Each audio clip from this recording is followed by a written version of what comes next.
अभी आप लोगों को बताने वाले हैं कि बिहार बीएड का फॉर्म कैसे भरा जाएगा। स्टेप बाय स्टेप बताएंगे कौन कौन सा डॉक्यूमेंट लगेगा, वो सब आप अपने पास रख लीजिए। बताते हैं कि आपको डॉक्यूमेंट जो है जो भी एजुकेशनल क्वालिफिकेशन का है, 10th 12th ग्रेजुएशन तीनों का मार्कशीट लगेगा, वो अपने पास रख लें। जाति और निवास लगता है, वो अपने पास रखें, और फोटो और साइन लगता है। ये सारा कुछ डॉक्यूमेंट तैयार करके रखें। उसके बाद स्टेप बाय स्टेप चलिए आपको बताते हैं कि फॉर्म कैसे फिल करते हैं। चलिए आप लोगों को ले चलते हैं कंप्यूटर स्क्रीन पे। सबसे पहले बीएड के ऑफिशियल वेबसाइट पर जाने के बाद रजिस्टर पर क्लिक करते हैं। रजिस्टर होने के बाद सबसे पहले नाम लिखेंगे, first name, middle name, last name. जैसे कि किसी का नाम अखिलेश है, कुमार चौरसिया है, तो फर्स्ट नेम में अखिलेश, मिडिल नेम में कुमार, चौरसिया लास्ट नेम में डालना है। अगर किसी का नाम सोनू सिंह है तो सोनू फर्स्ट नेम होगा और लास्ट नेम सिंह होगा। इसके बाद डेट ऑफ बर्थ डालते हैं। डेट ऑफ बर्थ में कैलेंडर ओपन करते हैं। कैलेंडर ओपन करने के बाद डेट ऑफ बर्थ सेलेक्ट करते हैं। उसके बाद मेल फीमेल सेलेक्ट करते हैं। उसके बाद फादर नेम डालते हैं। फादर नेम में टाइप करते हैं। इसके बाद मदर नेम डालते हैं। इसके बाद ईमेल आईडी डालते हैं। उसके बाद ईमेल को वेरीफाई करना पड़ता है, सेंड ओटीपी टू वेरीफाई पे क्लिक करते हैं। इसके बाद ईमेल पे ओटीपी आता है। ईमेल पे जो ओटीपी आता है स्पैम में आता है, स्पैम फाइल में आता है। नॉर्मल जो है नहीं आता है, तो स्पैम में चेक करने के बाद या जंक फाइल में चेक करने के बाद आपको ओटीपी मिलेगा। वो ओटीपी डाल के वेरीफाई करना पड़ता है। इसके बाद पासवर्ड क्रिएट करते हैं। पासवर्ड में जैसे कि किसी का नाम हो या कुछ भी डालना हो तो फर्स्ट कैपिटल लेटर डालते हैं। उसके बाद कोई स्पेशल करैक्टर डालते हैं, @ अल्फ़ाबेट, @ स्पेस या कुछ भी चीज़, हैज़, कुछ भी चीज़ डाल के फिर नंबर डालते हैं, कुछ भी चीज़, जिससे कि आपका स्ट्रॉन्ग पासवर्ड बन जाता है। इसके बाद मोबाइल नंबर डालते हैं। मोबाइल नंबर कोड पहले से ही रहता है, आपको सिर्फ नंबर डालना होता है। जैसे कि इंडिया का कोड डाला हुआ है पहले से ही। उसके बाद लास्ट में कैप्चा डालना होता है। अगर किसी को कैप्चा समझ में नहीं आता है तो चेंज टेक्स्ट पे क्लिक करके आप अपना कैप्चा चेंज कर सकते हैं। इसके बाद साइन अप पे क्लिक करते हैं। साइन अप पे क्लिक करने के बाद अब इसके बाद आपका डिटेल खुलता है, जो कि सब कुछ कंफर्म करना पड़ता है। ईमेल आईडी, मोबाइल नंबर, नाम, date of birth, father name, mother name, ये सब एक बार कंफर्म चेक कर लेते हैं। देन उसके बाद कंफर्म पे क्लिक करते हैं। उसके बाद नो थैंक्स पे क्लिक करते हैं। बैक टू होम पेज पे क्लिक करते हैं। आपके ईमेल पे आईडी और पासवर्ड भी चला जाता है, और ईमेल अगर नहीं भी जाता है तो कोई बात नहीं, आपका जो आईडी है वो आपका ईमेल आईडी होता है, और पासवर्ड जो आपने क्रिएट किया है वो आपका पासवर्ड होता है। अब चलते हैं लॉगिन करते हैं। इसके बाद माई एप्लीकेशन पे क्लिक करते हैं। माई एप्लीकेशन में आपका डिटेल दिखाता है। इसके बाद प्रोग्राम नेम में बीएड सेलेक्ट करते हैं। अगर कोई संस्कृत से अगर बीएड करना चाहते हैं तो शिक्षा शास्त्री डालना होता है। अगर उसके अलावा सभी में बीएड डाल के प्रोसीड करना पड़ता है। उसके बाद उस पर बॉक्स में टिक लगाना पड़ता है। उसका ऐड द प्रोग्राम पे क्लिक करके आगे बढ़ना पड़ता है। अब आपका एप्लीकेशन का डैशबोर्ड खुल जाता है। पूरा एप्लीकेशन, अभी आपने एप्लीकेंट डिटेल डाला था वो आपको ग्रीन टिक दिखा रहा है। अब इसके बाद फोटो और साइन अपलोड करना होता है, जो कि फोटो और साइन का साइज जो होता है वो है ये। आपका एप्लीकेशन खुलता है। एप्लीकेशन में कैंडिडेट का नेम जो है हिंदी में टाइप करना होता है। आप हिंदी में टाइप करने के लिए गूगल इनपुट टूल से टाइप कर सकते हैं, या फिर इसमें भी कीबोर्ड खुलता है, तो कीबोर्ड से टाइप करने में अगर परेशानी होती है तो आप गूगल इनपुट टूल से कर सकते हैं, या गूगल ट्रांसलेट से कॉपी पेस्ट भी कर सकते हैं। इसके बाद आपका राज्य कौन सा है वो राज्य सेलेक्ट करना होता है। उसके बाद कैटेगरी सेलेक्ट करना पड़ता है। अगर आप मुस्लिम हैं तो ईडब्ल्यूएस सेलेक्ट करें, या फिर अगर जनरल में रहते हैं तो आपका छूट नहीं मिलता है। उसके बाद नेशनलिटी इंडियन सेलेक्ट करते हैं। दिव्यांग अगर है तो यस करना है, नहीं तो नो करना है। एक्स सर्विस में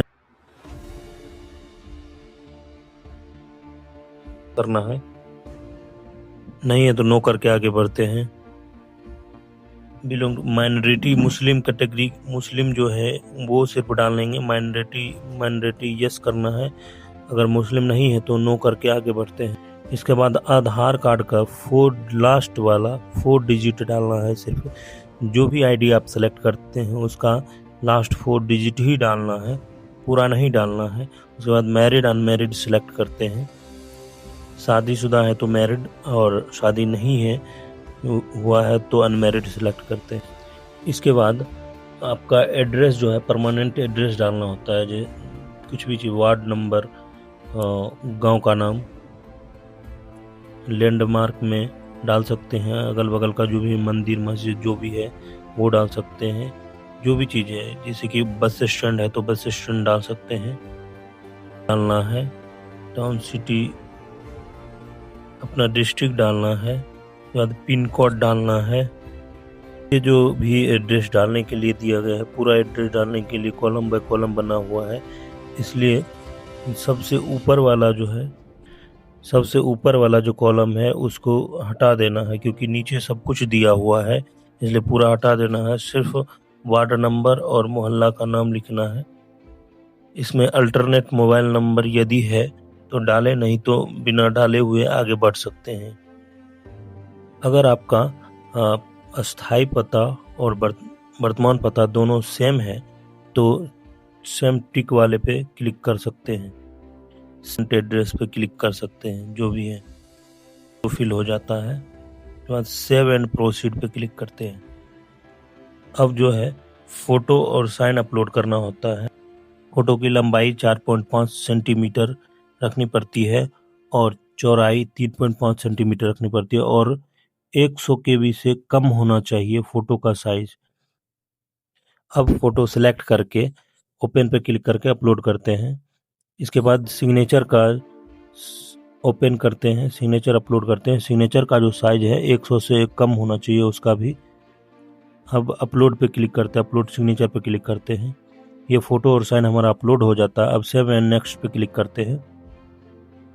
अब एजुकेशनल क्वालिफिकेशन का डिटेल मांग रहा है, तो इसमें एजुकेशन क्वालिफिकेशन सबसे पहले मैट्रिक का डालते हैं। मैट्रिक में जिस बोर्ड से आपने पास किया है बोर्ड का नेम होता है। उसके बाद किस ईयर में पास किया है वो डालना होता है। उसके बाद स्कूल या इंस्टीट्यूट नेम, स्कूल का नाम डालना होता है। उसमें आपने कितना नंबर लाया है वो डालना होता है और एग्रीगेटेड मार्क्स में फुल मार्क्स डालना होता है। जैसे ही फुल मार्क्स डालते हैं बाहर क्लिक करते हैं, ऑटोमेटिक परसेंटेज कैलकुलेट करके दे देता है। इसी तरह 12th का भी डालते हैं एंड ग्रेजुएशन का भी डालते हैं।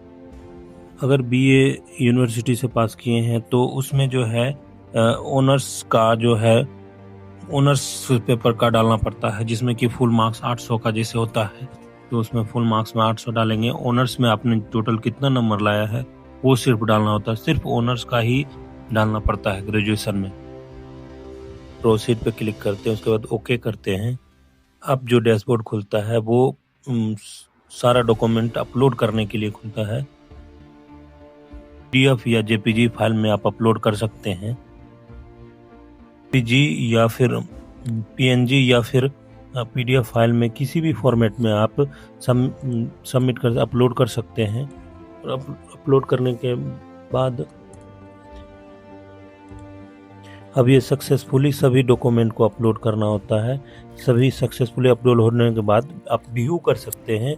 क्लिक है टू व्यू पे क्लिक करके आप उसके बाद डाउनलोड करके आप अपना व्यू कर सकते हैं कि सही से अपलोड हुआ या नहीं हुआ है।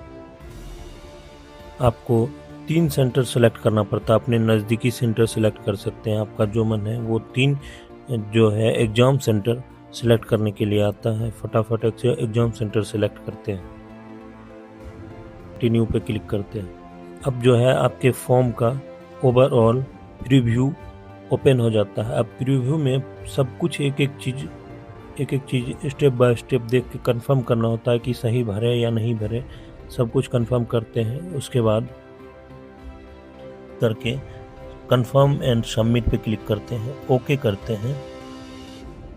अब पेज लोडिंग हो रहा है, उसके बाद प्रोसेस टू पेमेंट पे क्लिक करते हैं। उसके बाद पेमेंट का गेटवे ओपन होता है। पेमेंट मेथड पे क्लिक करते हैं ऑनलाइन। उसके बाद आपको जिस भी credit card, debit card, SBI net banking किसी UPI से सिलेक्ट करके भी कर सकते हैं। तो सबसे आसान में UPI से सिलेक्ट करके प्रोसीड पे क्लिक करते हैं। का ऑप्शन आता है, पे नाउ पे क्लिक करते हैं और अब देखिए QR कोड जनरेट होता है। QR कोड को शो करते हैं, उसके बाद स्कैन करके पेमेंट करते हैं। फाइनली कंफर्मेशन हो रहा है पेमेंट का, पेमेंट सक्सेसफुली हो जाता है। बैक टू माय एप्लीकेशन करते हैं। अब जो है मेरा एप्लीकेशन सबमिट हो चुका है। एडिट या व्यू पे क्लिक करके इसको शो करते हैं। मेरा रिसिप्ट जनरेट हो गया है। फाइनल सबमिट के बाद इसको प्रिंट ले सकते हैं या फिर सेव करके फोल्डर में रख सकते हैं। इसको प्रिंट आउट भी निकाल सकते हैं। धन्यवाद। फॉर्म भरने में आप लोगों को कुछ भी परेशानी होता है तो हमारे कमेंट सेक्शन में आप अपना कमेंट डालें, हम आपका प्रॉब्लम का सॉल्यूशन कर दें। ऐसे ही इंफॉर्मेटिव वीडियो देखने के लिए हमारे चैनल को सब्सक्राइब करें और ज़्यादा से ज़्यादा शेयर करें।